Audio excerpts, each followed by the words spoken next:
Welcome back to the channel. In this video, we will discuss two star myths that illustrate the apparent motion of stars as seen from the northern hemisphere of the Earth. As we now know, the movement of stars, because they are so far away, is not perceptible without long-term observation. The motion we see is due to the Earth's rotation on its axis and, by extension, its orbit around the Sun. With the following myths, you can teach your children or students very basic things about the sky through Greek mythology and philosophy. Obviously, you first need to accept that a myth is not a fairy tale, that the story contains a grain of truth, and that even though fairy tales contain at least one moral lesson, myths often hide more than just one moral lesson. But let's get into the myth, or rather two specific variations of the myths, as there are many for each case. We will start with the myth of the Ursa Minor and the Ursa Major. In ancient times, there was a very beautiful nymph, Callisto. For those who are well versed in Greek, they know that her name means the most beautiful or the fairest. In fact, beauty contests in Greece are called Callistia in her honor. This nymph was loved by Zeus. From their love, a child was born, Arkas. Unfortunately, Hera, being jealous, was enraged when she found out and rushed to Arcadia, where she transformed Callisto into a bear, who, out of shame, fled into the forests of Arcadia. The young Arkas was taken under the protection of the Arcadians and raised by them. When Arkas grew up, he began to explore the virgin forests of Arcadia. One day, while hunting, he encountered a bear. This bear was none other than his mother. Callisto recognized her son and, forgetting that she had been transformed into a bear, ran toward him in joy to embrace him. Arkas, terrified by the approaching beast, raised his bow and was ready to shoot. Seeing them, Zeus took pity on them and, to prevent the tragedy, transformed Arkas into a little bear as well. Then Arkas recognized his mother, and they embraced. To honor the love between mother and son, Zeus placed them in the sky as constellations. Unfortunately, Hera, still filled with envy and wanting to punish Zeus, went angrily to her uncle Oceanus and her aunt Tethys, asking them to do something to avenge Zeus. They promised her that Ursa Minor and Ursa Major would never be able to dive into the sea to cool off. And so, the myth ends. As we've explained in another video, we know that Thales of Miletus divided the sky into 5 circles.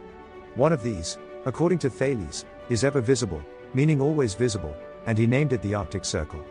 The name Arctic comes from the Greek word Arctos, meaning bear. The name obviously derives from the fact that in this circle are located the constellations of Ursa Minor and Ursa Major, along with some others. These constellations, as long as we are in the northern hemisphere, never set. That is, Ursa Minor and Ursa Major never fall below the horizon and into the sea to cool off, as the myth tells us. They revolve around the North Star, which is currently at the center of the cycle. We recognize them by their shape, which resembles a ladle or an ancient Greek chariot, according to another name. Let's take another myth, the myth of Orion, the Pleiades, and the Scorpion. Orion was a very famous hunter. One day, Artemis asked him to go hunting with her. Orion agreed, and so they went to a forest for a hunt. At some point, Orion found himself in a clearing where there was a lake, and in it, some girls were bathing. These were the Pleiades, followers of Artemis. Immediately, Orion fell in love with one of them, Merope, and making his presence known, he began to chase them through the forest. When Artemis realized this, she shouted, "I brought you with me to hunt, and you're chasing my companions? Now you'll see what happens." And immediately, Artemis called upon a giant scorpion to chase Orion. The myth usually ends with a mutual defeat of both the scorpion and Orion. But what does the myth tell us? In the sky, on the curve of the ecliptic, along which the sun, the moon, the planets, and the 12 zodiac signs move, there are also some constellations that lie close to this curve. We see them rise in the east and set in the west. According to the myth, the Pleiades rise first, along with the Taurus constellation, and shortly after, Orion rises behind the Pleiades, chasing them.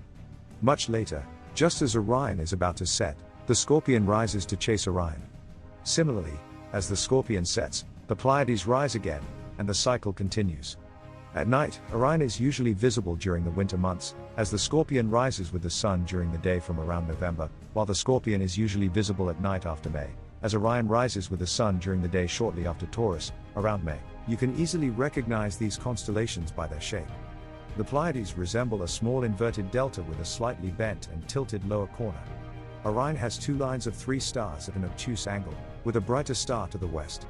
The Scorpion is recognized by Antares, one of the largest visible red stars, located in the center of its body, with 3 stars to the west representing its claws, while to the southeast lies the rest of its body and tail. If you want to teach your children something more, you can do it at night, where you can point them out in the sky. If you have a telescope, even better, to make it more interactive, where they can observe the moon and planets, even with the smallest telescopes. You can explain how these work and also emphasize that they should never look at the sun with any light magnifying device, such as binoculars or telescopes. Soon, there will be another video available on the channel where, through an interactive game, you can teach children about the workings of eclipses. If you enjoyed the video, please hit the like button and subscribe. Until next time, take care.